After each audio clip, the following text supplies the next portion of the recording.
Japheth Dennis. It's a new name. Certainly not a regular. Unlike the person that follows him, and the person that follows that person, and the person that follows that person, and the person that follows that person. Just looking ahead here, and the person that follows that person, and so on. There's just acres of lonely, sad people with nothing else to do with their time. But it looks like Japheth Dennis is certainly seems the first time I remember. In any event, welcome. And he writes,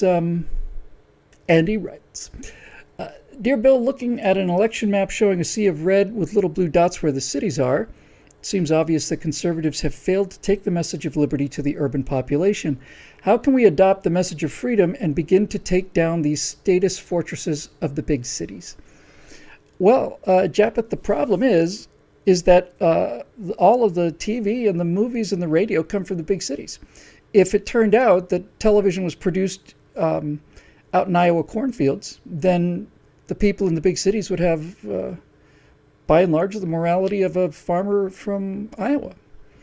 So it's not a question of the red part of the country not of doing a bad job of taking the message to the blue part. The red part of the country doesn't have its hands on any of the message, certainly didn't before the internet anyway. And furthermore, the red part of the country would just kind of like to be left alone and go to work. It's got better things to do with its time than try and lecture these idiot liberals. Now, that was then and this is now, but that's certainly how we got here. I'm certainly not going to rehash. I know the difference between a dead horse and a living one, and I'm going to cease flogging the former. But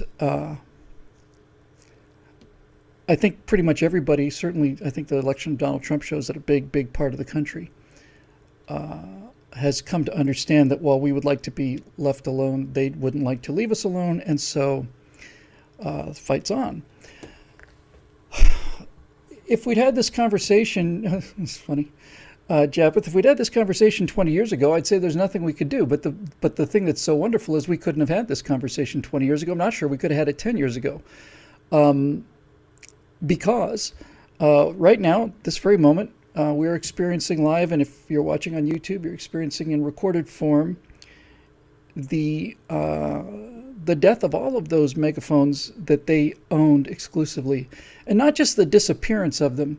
Because if a justice-loving alien race or somebody came over and just simply 10 years ago just vaporized asked the people inside nicely to leave and give them very nice houses and beautiful retirement package and all the rest. But if they basically come down 20 years ago and vaporize CBS and CNN and NBC and ABC and all the rest, then people would have memories of them as having integrity, and they would think of it as a loss. So they're not only disappearing, they're, oh my goodness gracious, I gotta tell them, I can't talk no more. I usually have that off. And all my friends want to know why they can't reach me. So the good news is they're not only disappearing, they're disappearing because of lack of credibility. And this is something that I don't think I talk enough about. So many in fact, I would say virtually everything that's wrong out there is wrong and interesting and exciting. All of this stuff, because we are living in an extraordinary time.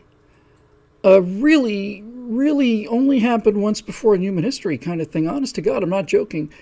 We are sitting with one foot in the industrial age and one foot in the information age. And as the country undergoes this seismic shift from not from one business or one market or one brand, as it moves from one kind of an economy to another, it creates enormous stresses. And the same thing happened a couple hundred years ago when the Industrial Revolution came along and industrial life changed the agrarian farm life that everybody knew before then. It was shocking for farmers who grew up free, who were, well, in many cases free, relatively free. And and suddenly realize that they had to go to a city and be surrounded by people they don't know and live in tiny, tiny little enclosed little concrete boxes and go to big, loud, steaming, smelling, poisonous factories and crank levers for 12 hours a day in exchange for their, tuppence or whatever they got paid. And that was a traumatic time for humanity. And all of this robber baron stuff and the reason that there are unions and all the rest were as a result of the fact that when we started the industrial era, we didn't know what we were doing. We didn't know how to do it. There was all of a sudden all of this money to be made, and a lot of people jumped into it. And some of these people, not all of them, in fact, very few of them, but some of them thought, well, the harder we whip our workers, the more money we're going to make. Anybody who's ever run a business knows it's pretty much the exact opposite to that. But there's certainly 100, 200 years ago, there were enormous injustices that needed to be corrected, and they were corrected. And we're going through the exact same thing. So if you want to know why there's so much rioting and hatred out there, it's because the Democrats have stirred up the black population of America and convinced them that they're being murdered systematically by white people who get away with it. And the reason that the Democrats do that is because they need the black vote to win, and they need 90% of it to win. And they're absolutely shameless. All they want is the power. But the reason that black America votes for the Democrats is because their cities are destroyed, and because of the effectiveness of the megaphone, they look around at their ruined neighborhoods and they basically realize that the only thing worse than voting for a Democrat is voting for a Republican. And that's really the Democrats' gift, They were the racists that started the Klan, they were the Confederacy, and they were also the collectivists who were the fascists and the Nazis and all the rest, and they've managed to fling both of those things onto conservatives. But here's the point. The reason that we have all of these problems and all of this dependency and all of this stuff is because there are industrial jobs that were there when I was a little boy are not there anymore, and they're not coming back. And so people who could do industrial work and make a good living at it, because we were making things for the world. You could literally come off a boat, not speak any English or 10 words of it, and get a job at a factory and probably do the job about as well as somebody who'd been there for 25 or 30 years. That's the whole idea of the assembly line. And so we had an agrarian culture switch to an industrial culture, and then that settled down for a while. And then starting in the 70s, but really picking up steam in the 80s, not really cracking until the dot-com boom in the 90s, we started to do it again. And so we're facing inner cities that are falling apart because the people in those inner cities are the descendants of people who came there and prospered. Baltimore used to be a lovely town. St. Louis, Foghorn said, Baltimore, St. Louis, Chicago, all of them were lovely places. And having read the Corner, which is written by quite a liberal guy, is basically what The Wire was based on. He would say that the grandparents of some of these kids that are out there selling, speedballs, the grandparents lived in these houses that at the time were beautifully maintained and painted and lovely and glass windows. And furthermore, blacks and whites in those cities would basically just go out and go to the same churches and the same libraries because they worked in the same factories. They lived next to each other. There was a period there where everybody was getting along. They were getting along because everybody was working. And then those jobs disappeared. And what are these people going to do? It's one thing to be trained to be a guy who screws on, the wheel covers. I almost said hubcaps, but I've been reminded by my engineer friends that the thing that everybody calls hubcaps are not hubcaps. Hubcaps are a little round thing that sits on the wheel.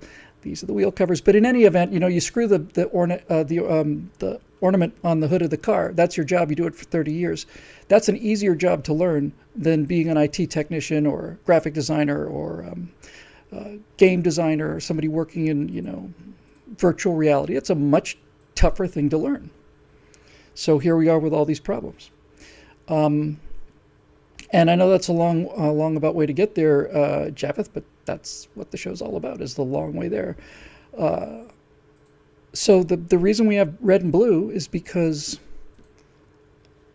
the blue is undergoing a shift away from an industrial era and the red never really got into the industrial era in the same way.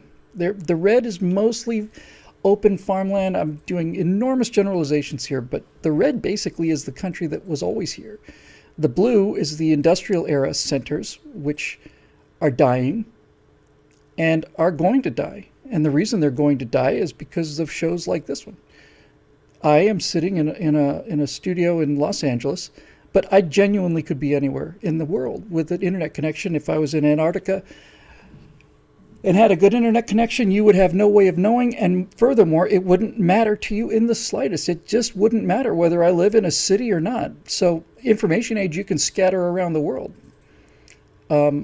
Industrial era, you have to have everything in one place. You can't have people making the bolts and the nuts in Cleveland and have the people that are making the door handles in